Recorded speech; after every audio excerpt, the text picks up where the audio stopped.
The book of Genesis. It's the first book of the Bible, and its storyline divides into two main parts. There's chapters 1 through 11, which tell the story of God and the whole world. And then there's chapters 12 through 50, which zoom in and tell the story of God and just one man, Abraham, and then his family. And these two parts are connected by a hinge story at the beginning of chapter 12. And this design, it gives us a clue to how to understand the message of the book as a whole and how it introduces the story of the whole Bible.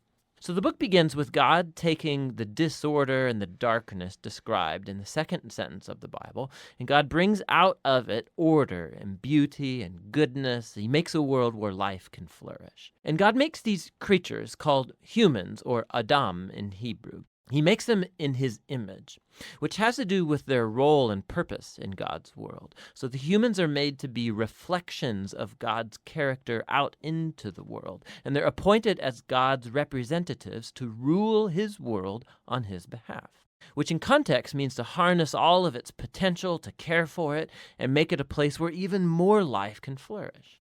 God blesses the humans. It's a key word in this book. And he gives them a garden. It's like a place from which they begin starting to build this new world. Now, the key is that the humans have a choice about how they're going to go about building this world. And that's represented by the tree of the knowledge of good and evil.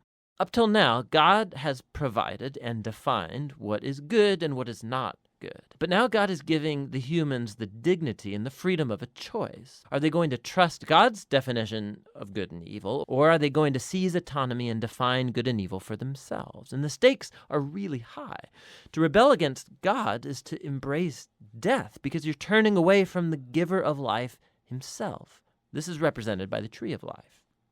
And so in chapter 3, a mysterious figure, a snake, enters into the story. The snake's given no introduction other than it's a creature that God made. And it becomes clear that it's a creature in rebellion against God, and it wants to lead the humans into rebellion and their death. The snake tells a different story about the tree and the choice. It says that seizing the knowledge of good and evil are not going to bring death, that it's actually the way to life and becoming like God themselves. Now, the irony of this is tragic because we know the humans, they're already like God. They were made to reflect God's image. But instead of trusting God, the humans seize autonomy, they take the knowledge of good and evil for themselves, and in an instant, the whole story spirals out of control. The first casualty is human relationships. The man and the woman, they suddenly realize how vulnerable they are. Now, they can't even trust each other. And so they make clothes and they hide their bodies from one another.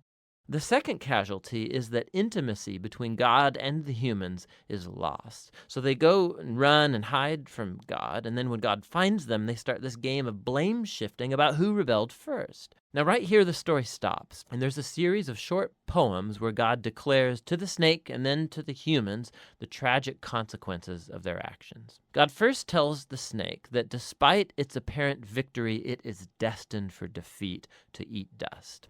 God promises that one day a seed or a descendant will come from the woman who's going to deliver a lethal strike to the snake's head, which sounds like great news, but this victory is going to come with a cost because the snake too will deliver a lethal strike to the descendant's heel as it's being crushed. It's a very mysterious promise of this wounded victor. But in the flow of the story so far, you see this is an act of God's grace. The humans, they've just rebelled, and what does God do? He promises to rescue them. But this doesn't erase the consequences of the humans' decision. So God informs them that now every aspect of their life together, at home and out in the field, it's going to be fraught with grief and pain because of the rebellion, all leading to their death. From here, the story then spirals downward. Chapters 3 through 11, they trace the widening ripple effect of the rebellion and of human relationships fracturing at every level. So there's a story about two brothers, Cain and Abel. Cain's so jealous of his brother that he wants to murder him. And God warns him not to give in to the temptation, but he does anyway. He murders him in the field. So Cain then goes on to build a city where violence and oppression reign. And this is all epitomized in the story of Lamech. He's the first man in the Bible to have more than one wife. He's accumulating them like property. And then he goes on to sing a short song about how he's more violent and vengeful than Cain ever was. After this, we get an odd story about the sons of God, which could refer to evil angelic beings, or it could refer to ancient kings who claimed that they descended from the gods. And like Lamech, they acquire as many wives as they wanted, and they produce the Nephilim, these great warriors of old. Whichever view is right, the point is that humans are building kingdoms that fill God's world with violence and even more corruption. In response, we're told that God is broken with grief. Humanity is ruining his good world, and they're ruining each other. And so out of a passion to protect the goodness of his world, he washes it clean of humanity's evil with a great flood.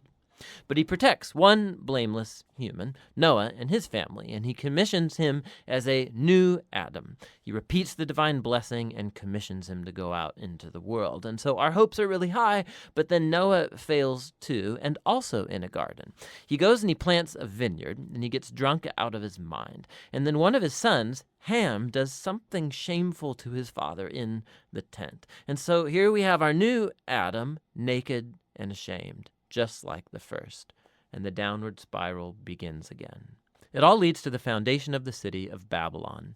The people of ancient Mesopotamia, they come together around this new technology they have, the brick. And they can make cities and towers bigger and faster than anybody's ever done before. And they want to build a new kind of tower that will reach up to the gods, and they will make a great name for themselves. It's an image of human rebellion and arrogance. It's the garden rebellion now writ large. And so God humbles their pride and scatters them. Now, this is a diverse group of stories, but you can see they're all exploring the same basic point. God keeps giving humans the chance to do the right thing with his world, and humans keep ruining it. These stories are making a claim that we live in a good world that we have turned bad, that we've all chosen to define good and evil for ourselves, and so we all contribute to this world of broken relationships, leading to conflict and violence and ultimately death. But there's hope. God promised that one day a descendant would come, the wounded victor who will defeat evil at its source. And so despite humanity's evil, God is determined to bless and rescue his world. And so the big question, of course, is what is God going to do? And the next story, The Hinge, offers the answer. But for now, that's what Genesis 1 through 11 is all about.